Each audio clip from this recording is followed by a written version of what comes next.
Greetings, one and all. With the NHL trade deadline fast approaching, many players are likely to be flying across America and Canada, putting on an entirely different jersey and playing for a team they may have recently played against. That said, here is my list of 5 NHL players that are very likely to be traded in the dying hours of the NHL trade deadline at 3 PM Eastern Time on the 1st of March. These picks are in no particular order, and I've done a bit of research towards all of these picks and the people that I've chosen, so they're quite educated picks. I wouldn't be surprised if any of these players were traded at the deadline. However, of course, some of these players may not get traded. You know, I can't predict what GMs are going to do. I can only go along with the rumours.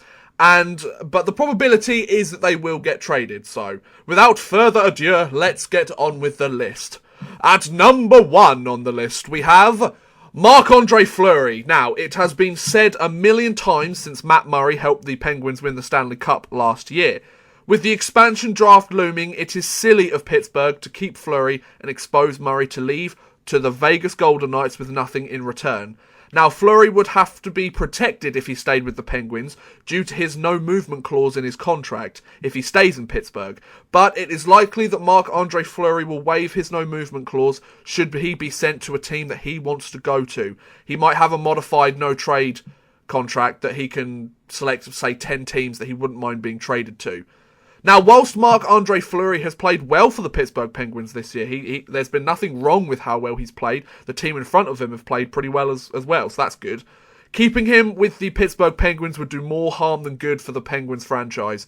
I mean, look for him to be traded to a team that wants a legitimate starting goaltender and not just a rental. They're the sort of teams that will be interested in Marc-Andre Fleury. The sort of team that wants Marc-Andre Fleury to be their starting goaltender for the next 4 or 5 years. I think a team like Calgary, a team like Pittsburgh, not like Pittsburgh, he's just come from Pittsburgh. A team like Calgary, a team like Dallas, they would be the sort of teams that are looking to pick up a guy like Marc-Andre Fleury, maybe Winnipeg as well. Number 2, we have Jarome Iginla. Now, the 39-year-old Jarome Iginla wants to win the Stanley Cup, as most or nearly all NHL players do, and he's running out of time to do it at 39 years old. Jarome Iginla has spent the last few seasons with the Colorado Avalanche and has seen little to no playoff time due to the team's placing in the standings every year. Now, I believe it is said he's willing to waive his no-movement clause if the right contending team is interested in picking him up and giving him the chance to win the Stanley Cup and maybe give him the chance to finish his career on a high.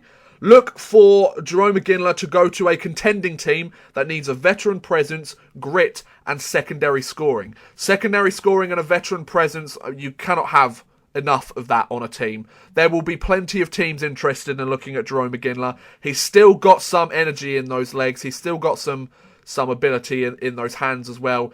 He's 39 years old. It's clear he's going to be a rental. He may come back for next season, but if he does, it will probably be on a 1-year deal. I wouldn't expect anything different. But here's hoping Jarome Iginla goes to the right team and maybe they win the Stanley Cup. I mean, Jarome Iginla's the sort of player that people just like. Whether he's on your favourite team or not, you respect the guy and you think he's a solid player. I do, personally.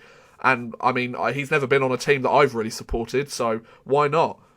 Number 3, we have Martin Hanzal. The Arizona Coyotes center has strong offensive talent, but more importantly, he is solid and reliable on the defensive side of the ice. Hence why Martin Hanzal's name always appears around the trade deadline. There were rumours last year about Hanzal maybe being traded. There was probably rumours the year before that. He's always a guy that gets brought up at the trade deadline because he's such a valuable asset. So look for Martin Hanzal to be traded to a contender that is looking for depth at centre, a forward capable of playing strong defence, or in need of secondary scoring. Martin Hanzal can do a bit of everything on the ice, which is why he's so coveted every single trade deadline. You want forwards that are strong defensively, and he is one of those guys. So Martin Hanzal, I don't imagine him staying in Arizona past the deadline. You could see him going to many different teams in the league. So I think Martin Hanzal deserves the chance to win a cup as well. He's clearly not going to do it with Arizona.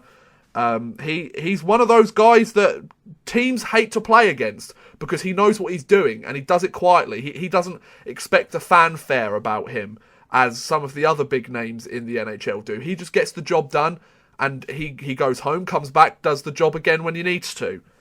Now we have an honourable mention. I thought I'd put in an honourable mention into this video, and that is Ben Bishop. The reason he is an honourable mention in this video is because he's in a very similar situation to Marc-Andre Fleury. He's a starting goaltender with a large salary and a long contract length, who is beginning to become eclipsed by a younger, cheaper goaltender. Now, of course, Ben Bishop is currently the tallest goalie in NHL history, and it looks like he's ending his time with the Tampa Bay Lightning, having been traded from the Ottawa Senators for Corey Conacher, for goodness sake. What a trade in Tampa Bay's favour. Now look for Ben Bishop to be traded to a team looking for a number one goalie who will stick around for a while. Very similar to Marc-Andre Fleury, but he's a few years younger. I would not be surprised if I think Dallas have had some rumours linked to trying to pick up this guy. I wouldn't be surprised if Dallas or Calgary or a team like that, maybe Winnipeg, would be interested in Ben Bishop as well. He's a highly coveted guy. He knows how to play his position. I assume he'll get a lot of interest come this deadline. Then at number 4, we have Kevin Shattenkirk. The St. Louis Blues have depth on the right defense position in Alex Pietrangelo and the emergence of Colton Parayko. And Kevin Shattenkirk is looking to get a sizable raise from the $4.25 million he is earning in the last year of his contract this season.